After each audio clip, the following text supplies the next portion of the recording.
Halo Leo, kembali lagi dengan Mimin di sini. Kali ini kita akan kembali membahas hal-hal yang akan ditampilkan atau dimunculkan dalam anime Tokyo Revengers episode ke-20 dari sudut pandang manganya. Nah Leo, gaslah bahas bocoran Tokyo Revengers episode ke-20. Mari kita melintasi waktu. Di episode sebelumnya, atau episode 19, kita diperlihatkan momen bentrokan dua kubu yang berseberangan, yaitu Touman dan Valhalla. Karena kalah jumlah, para anggota Touman terdesak dan akan segera menyerah. Draken yang mencoba menutupi hal tersebut, seolah kebingungan dengan lawan yang banyak, dan para pentolan Valhalla yang berada jauh di belakang. Namun semua berubah ketika Takemichi yang meski babak belur dan tak punya peluang untuk menang, tetap berusaha melawan dan tak menyerah. Teriakannya membangkitkan semangat anggota Touman yang lain, dan berkat hal tersebut, Draken dapat bergerak maju dan membuat perbedaan. Kemudian di akhir cerita, kita diperlihatkan Maiki yang mulai mengamuk setelah memastikan bahwa Kazutora memang menganggap dirinya adalah lawan. Nah, Leo, di episode ke-20 kali ini sepertinya akan mengadaptasi manga chapter 56, chapter 57, chapter 58, dan kemungkinan chapter 59. Cerita nanti akan dimulai dengan lanjutan aksi Maiki yang menumbangkan Kazutora bersama dua petarung andalannya. Maiki mengeluarkan sebuah tendangan spektakuler meskipun tempat dia berpijak tidak menguntungkannya. Dan setelah itu, Maiki terduduk bersimpuh akibat kehabisan banyak darah yang merupakan akibat dari serangan yang ia terima sebelumnya. Momen ini dimanfaatkan salah satu eksekutif Valhalla, yaitu Choji, yang bergerak bersama anggota Valhalla yang lain untuk menghabisi Maiki. Melihat Maiki dalam bahaya, Draken, Chifuyu, Mitsuya, dan yang lainnya mencoba menolong. Namun mereka masih disibukkan dengan lawan masing-masing, serta banyaknya anggota Valhalla yang menghadang. Melihat situasi ini dan karena dirinya yang tidak terkepung atau terkawal, Takemichi bergerak maju untuk menolong Maiki. Namun dia juga kesulitan karena anggota Valhalla yang bergerak searah dengannya memaksanya untuk menyingkir dari jalur dan aksi mereka. Namun Takemichi tidak menyerah. Meskipun dia ditahan oleh seseorang, dia tetap berupaya maju dan menggigit lengan orang yang menahannya, dan kemudian terbebas serta bergerak maju ke arah Maiki yang masih terduduk diam. Takemichi berteriak karena Choji telah tiba di hadapan Maiki dan mencoba menyerangnya dengan sebuah senjata. Namun sebelum hal buruk terjadi pada Maiki, seseorang muncul dengan cepat dan memukul Choji dengan sangat epik dan menyelamatkan Maiki. Orang tersebut adalah Kisaki Teta. Takemichi yang menyaksikan secara langsung kaget dibuatnya karena orang yang muncul dan membantu Maiki justru orang yang tidak dia inginkan. Karena Takemichi mengetahui semuanya, dalang dari semua ini adalah Kisaki Teta.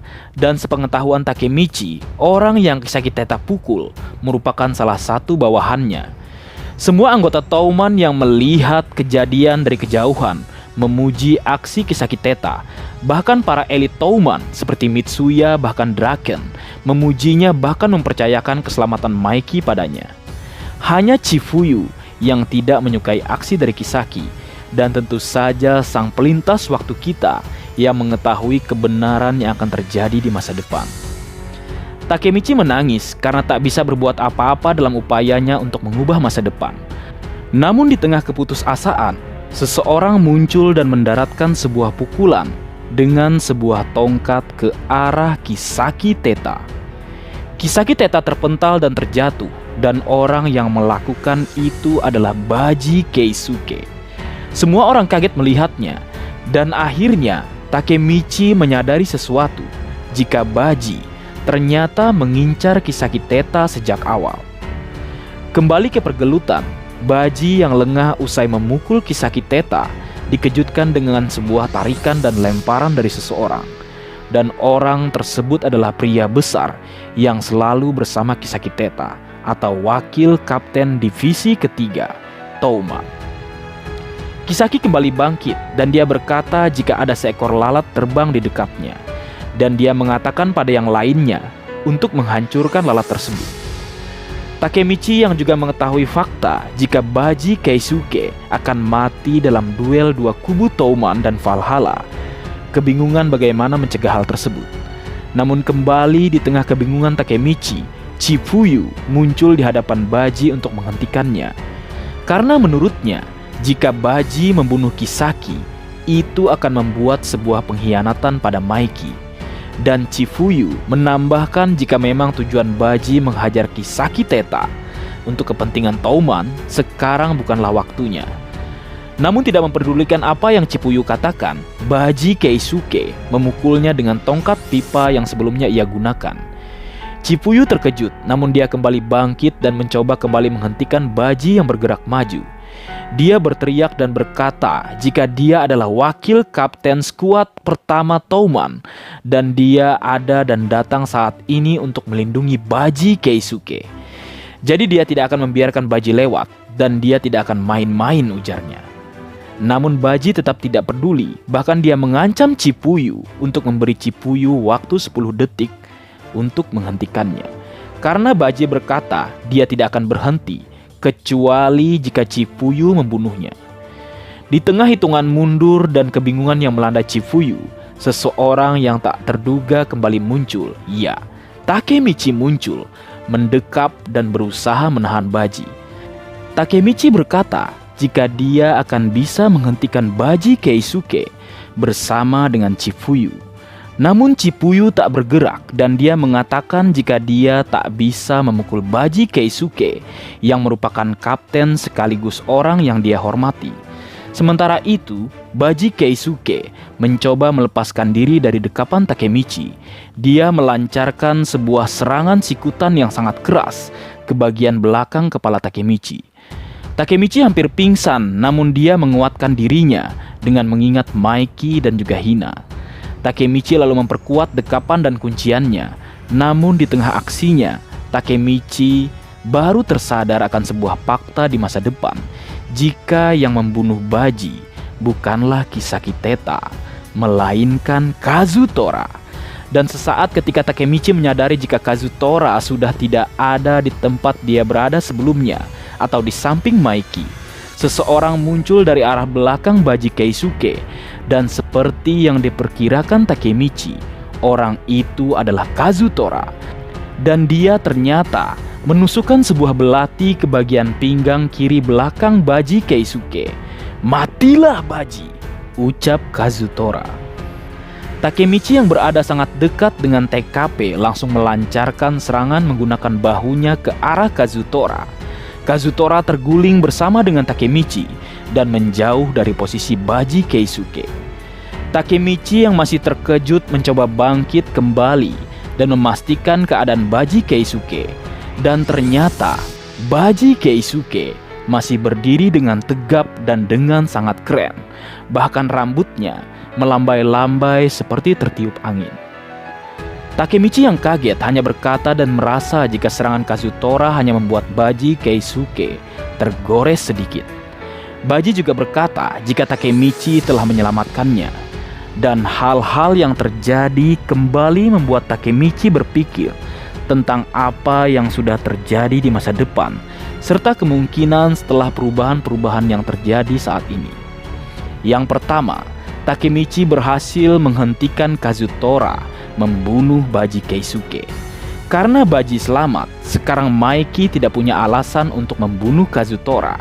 Karena itu, yang akan Takemichi lakukan adalah menghancurkan Kisaki Teta agar dia bisa menjadi pimpinan Touman. Takemichi meminta bantuan pada Chifuyu, dan Chifuyu dengan cepat menyetujuinya. Karena seperti yang Baji katakan, Takemichi dan Chifuyu sama sepertinya yang juga mengincar Kisaki Teta. Takemichi meminta Baji mengizinkan dia dan Chifuyu untuk bertarung bersama. Namun bukannya setuju, Baji mendaratkan sebuah pukulan keras dan telak ke wajah Takemichi dan juga Chifuyu. Baji mengatakan agar keduanya tidak menghalangi jalannya. Dan Takemichi bertanya-tanya kenapa Baji berpikiran seperti itu.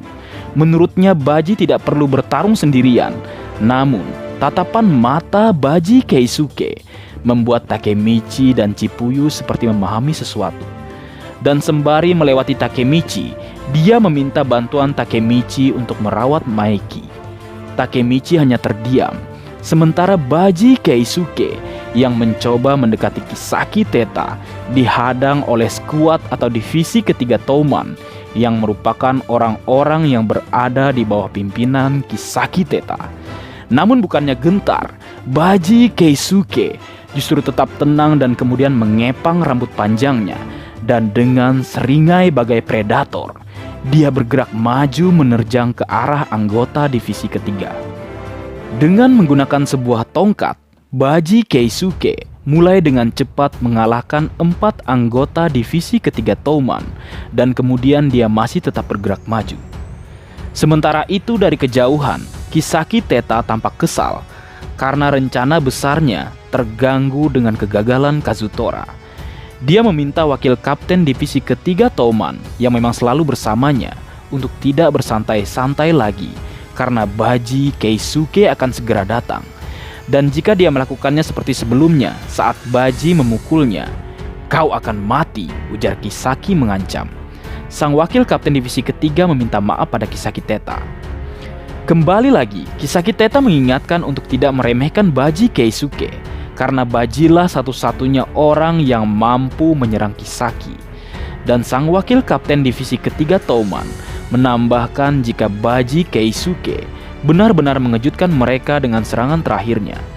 Namun situasi sekarang berbeda karena ada 50 anggota divisi ketiga Touman yang menghadangnya. Jadi mustahil dia bisa lolos tanpa terbunuh, ujar wakil kapten divisi ketiga. Namun belum selesai berbicara, sang wakil kapten divisi ketiga berhasil dikalahkan oleh orang yang sebenarnya dia bicarakan sebelumnya. "Skakmat," ujar orang tersebut sambil mengarahkan pipa besi tajam ke hadapan batang tenggorokan Kisaki Teta. Dan orang tersebut adalah sang monster, Baji Keisuke. Namun hal mengejutkan terjadi. Baji tiba-tiba batuk dan mengeluarkan darah. Dan kemudian dia terduduk tersimpuh seperti Maeki. Takemichi berteriak. Ternyata Baji benar-benar terluka cukup fatal akibat tikaman Kazutora. Dan aksinya mengalahkan 50 anggota ditambah 1 wakil kapten divisi ketiga Touman ternyata memberikan dampak besar kepada tubuh Baji Keisuke yang memang terluka sejak awal. Dan selesai. Seperti itulah kira-kira gambaran dalam versi animenya nanti. Baik, mungkin segitu dulu yang bisa aku bagi bersama kalian Leo. Semoga kalian terhibur dengan apa yang aku buat dalam kesempatan kali ini. Terakhir, jika ada kesalahan dalam pengucapan atau hal yang menurut kalian kurang pas atau kurang tepat, Marga Anime memohon maaf yang sebesar-besarnya. Sekian.